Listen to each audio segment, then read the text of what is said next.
双语音标领航，注音阅读启蒙，叶兴阳有声读物。Camille, La Dame aux Camélias by Alexandre Dumas. Phils. Chapter 1. In my opinion, it is impossible to create characters until one has spent a long time in studying men, as it is impossible to speak a language until it has been seriously acquired. Not being old enough to invent, I content myself with narrating, and I beg the reader to assure himself of the truth of a story in which all the characters, with the exception of the heroine, are still alive. Eyewitnesses of the greater part of the facts which I have collected are to be found in Paris, and I might call upon them to confirm me if my testimony is not enough.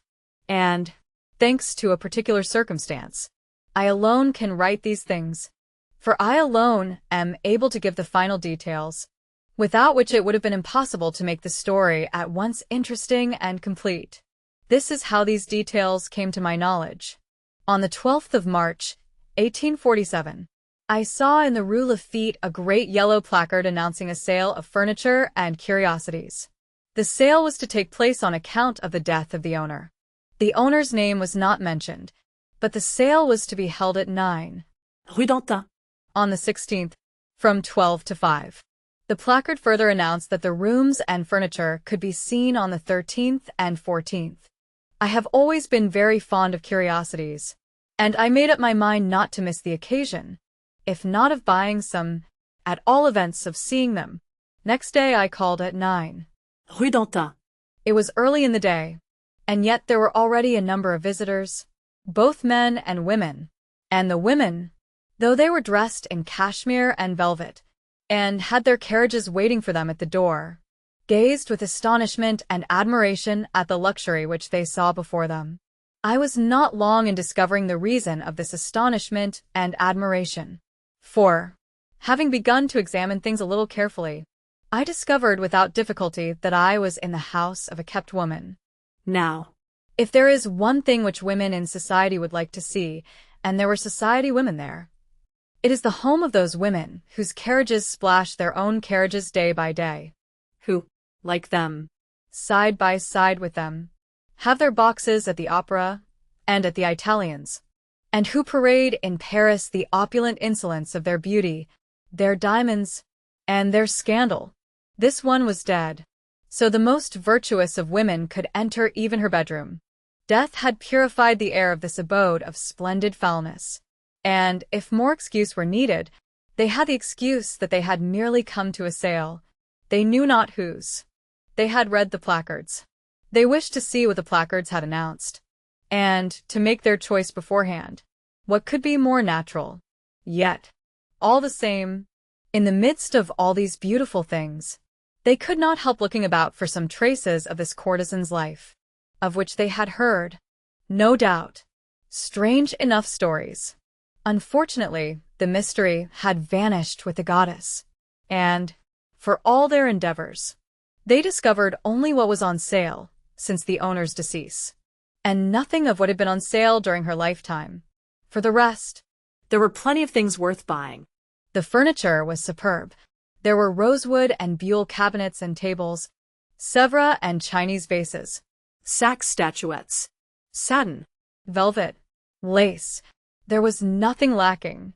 I sauntered through the rooms, following the inquisitive ladies of distinction. They entered a room with Persian hangings, and I was just going to enter in turn, when they came out again almost immediately, smiling, and as if ashamed of their own curiosity. I was all the more eager to see the room. It was the dressing room, laid out with all the articles of toilet, in which the dead woman's extravagance seemed to be seen at its height. On a large table against the wall, a table 3 feet in width and 6 in length, glittered all the treasures of Aucock and Odiot. It was a magnificent collection, and there was not one of those 1,000 little things so necessary to the toilet of a woman of the kind which was not in gold or silver. Such a collection could only have been got together little by little, and the same lover had certainly not begun and ended it. Not being shocked at the sight of a kept woman's dressing room, I amused myself with examining every detail, and I discovered that these magnificently chiseled objects bore different initials and different coronets. I looked at one after another, each recalling a separate shame, and I said that God had been merciful to the poor child, in not having left her to pay the ordinary penalty, but rather to die in the midst of her beauty and luxury, before the coming of old age, the courtesan's first death. Is there anything sadder in the world than the old age of vice? Especially in woman? She preserves no dignity. She inspires no interest. The everlasting repentance, not of the evil ways followed, but of the plans that have miscarried, the money that has been spent in vain, is as saddening a thing as one can well meet with. I knew an aged woman who had once been gay, whose only link with the past was a daughter almost as beautiful as she herself had been. This poor creature, to whom her mother had never said, "You are my child," except to bid her nourish her old age as she herself had nourished her youth, was called Louise, and, being obedient to her mother, she abandoned herself without volition, without passion, without pleasure, as she would have worked at any other profession that might have been taught her. The constant sight of dissipation, precocious dissipation, in addition to her constant sickly state, had extinguished in her mind all the knowledge of good and evil that God had perhaps given her, but that no one had ever thought of developing. I shall always remember her, as she passed along the boulevards almost every day at the same hour, accompanied by her mother as assiduously as a real mother might have accompanied her daughter. I was very young then, and ready to accept for myself the easy morality of the age. I remember, however, the contempt and disgust which awoke in me at the sight of this scandalous chaperoning. Her face, too, was inexpressibly virginal in its expression of innocence and of melancholy suffering. She was like a figure of resignation. One day the girl's face was transfigured. In the midst of all the debauches mapped out by her mother, it seemed to her as if God had left over for her one happiness. And why indeed should God, who had made her without strength, have left her without consolation, under the sorrowful burden of her life? One day, then, she realized that she was to have a child, and all that remained to her of chastity leaped for joy. The soul has strange refuges. Louise ran to tell the good news to her mother. It is a shameful thing to speak of, but we are not telling tales of pleasant sins. We are telling of true facts, which it would be better, no doubt, to pass over in silence, if we did not believe that it is needful from time to time to reveal the martyrdom of those who are condemned without bearing, scorned without judging. Shameful it is. But this mother answered the daughter that they had already scarce enough for two, and would certainly not have enough for three, that such children are useless, and a lying in is so much time lost. Next day a midwife, of whom all we will say is that she was a friend of the mother, visited Louise, who remained in bed for a few days, and then got up paler and feebler than before. 3 months afterward a man took pity on her and tried to heal her, morally and physically, but the last shock had been too violent, and Louise died of it. The mother still lives. How? God knows. This story returned to my mind while I looked at the silver toilet things, and a certain space of time must have elapsed during these reflections, for no one was left in the room but myself and an attendant, who, standing near the door, was carefully watching me to see that I did not pocket anything. I went up to the man, to whom I was causing so much anxiety. "Sir," I said, "can you tell me the name of the person who formerly lived here?" "Mademoiselle Marguerite Gautier." I knew her by name and by sight. What? I said to the attendant, "Marguerite Gautier is dead?" Yes. "Sir." "When did she die?" 3 weeks ago, I believe." "And why are the rooms on view?" "The creditors believe that it will send up the prices. People can see beforehand the effect of the things. You see, that induces them to buy." "She was in debt, then?" "To any extent, sir. But the sale will cover it. And more too. Who will get what remains over?" "Her family." "She had a family?" It seems so. Thanks. The attendant, reassured as to my intentions, touched his hat, and I went out. Poor girl, I said to myself as I returned home. She must have had a sad death. For, in her world, one has friends only when one is perfectly well. And in spite of myself, I began to feel melancholy over the fate of Marguerite Gautier. It will seem absurd to many people, but I have an unbounded sympathy for women of this kind, and I do not think it necessary to apologize for such sympathy. One day, as I was going to the prefecture for a passport, I saw in one of the neighboring streets a poor girl who was being marched along by 2 policemen. I do not know what was the matter. All I know is that she was weeping bitterly as she kissed an infant only a few months old, from whom her arrest was to separate her. Since that day, I have never dared to despise a woman at first sight. Chapter 2. The sale was to take place on the 16th. A day's interval had been left between the visiting days and the sale, in order to give time for taking down the hangings, curtains, etc. I had just returned from abroad. It was natural that I had not heard of Marguerite's death among the pieces of news which one's friends always tell on returning after an absence. Marguerite was a pretty woman, but though the life of such women makes sensation enough, their death makes very little.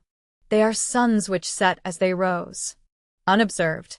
Their death, when they die young, is heard of by all their lovers at the same moment, for in Paris almost all the lovers of a well-known woman are friends. A few recollections are exchanged, and everybody's life goes on as if the incident had never occurred, without so much as a tear. Nowadays, at 25, tears have become so rare a thing that they are not to be squandered indiscriminately. It is the most that can be expected if the parents who pay for being wept over are wept over in return for the price they pay.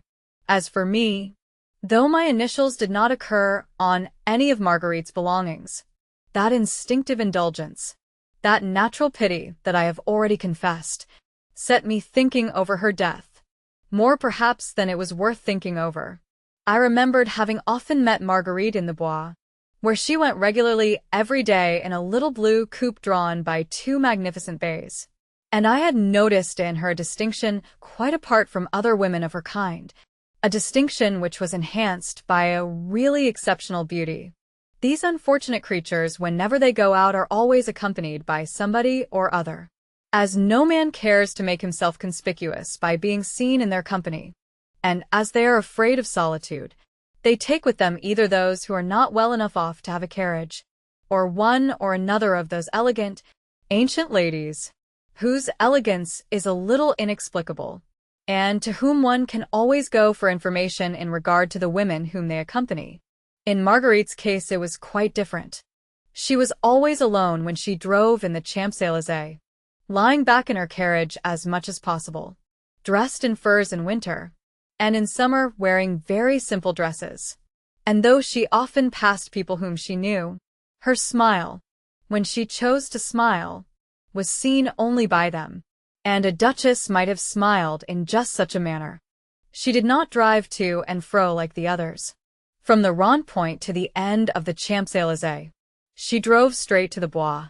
There she left her carriage, walked for an hour, returned to her carriage, and drove rapidly home.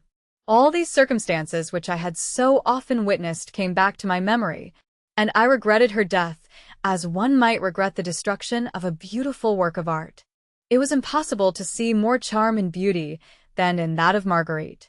Excessively tall and thin, she had in the fullest degree the art of repairing this oversight of nature by the mere arrangement of the things she wore. Her cashmere reached to the ground, and showed on each side the large flounces of a silk dress, and the heavy muff which she held pressed against her bosom was surrounded by such cunningly arranged folds that the eye, however exacting, could find no fault with the contour of the lines. Her head, a marvel, was the object of the most coquettish care. It was small, and her mother, as Musset would say, seemed to have made it so in order to make it with care. Set in an oval of indescribable grace. 2 black eyes, surmounted by eyebrows of so pure a curve that it seemed as if painted, veil these eyes with lovely lashes, which, when drooped, cast their shadow on the rosy hue of the cheeks. Trace a delicate, straight nose, the nostrils a little open, in an ardent aspiration toward the life of the senses. Design a regular mouth, with lips parted graciously over teeth as white as milk. Color the skin with the down of a peach that no hand has touched, and you will have the general aspect of that charming countenance. The hair, black as jet, waving naturally or not, was parted on the forehead in 2 large folds and draped back over the head, leaving in sight just the tip of the ears, in which there glittered 2 diamonds, worth 4,000 to 5,000 francs each. How it was that her ardent life had left on Marguerite's face the virginal, almost childlike expression, which characterized it, is a problem which we can but state, without attempting to solve it. Marguerite had a marvelous portrait of herself, by Vidal, the only man whose pencil could do her justice. I had this portrait by me for a few days after her death, and the likeness was so astonishing that it has helped to refresh my memory in regard to some points which I might not otherwise have remembered. Some among the details of this chapter did not reach me until later, but I write them here so as not to be obliged to return to them when the story itself has begun. Marguerite was always present at every first night, and passed every evening either at the theatre or the ball. Whenever there was a new piece, she was certain to be seen, and she invariably had 3 things with her on the ledge of her ground-floor box: her opera-glass, a bag of sweets, and a bouquet of camellias. For 25 days of the month the camellias were white, and for 5 they were red. No one ever knew the reason of this change of color, which I mention though I cannot explain it. It was noticed both by her friends and by the habitués of the theatres to which she most often went. She was never seen with any flowers but camellias. At the florist's, Madame Bargin's, she had come to be called the Lady of the Camellias, and the name stuck to her, like all those who move in a certain set in Paris. I knew that Marguerite had lived with some of the most fashionable young men in society, that she spoke of it openly, and that they themselves boasted of it, so that all seemed equally pleased with one another. Nevertheless, for about 3 years, after a visit to Bonds, she was said to be living with an old duke, a foreigner, enormously rich, who had tried to remove her as far as possible from her former life, and, as it seemed, entirely to her own satisfaction. This is what I was told on the subject. In the spring of 1847 Marguerite was so ill that the doctors ordered her to take the waters, and she went to Bagner's. Among the invalids was the daughter of this duke. She was not only suffering from the same complaint, but she was so like Marguerite in appearance that they might have been taken for sisters. The young duchess was in the last stage of consumption, and a few days after Marguerite's arrival she died. One morning, the duke, who had remained at Bagner's to be near the soil that had buried a part of his heart, caught sight of Marguerite at a turn of the road. He seemed to see the shadow of his child, and going up to her, he took her hands, embraced and wept over her, and, without even asking her who she was, begged her to let him love in her the living image of his dead child.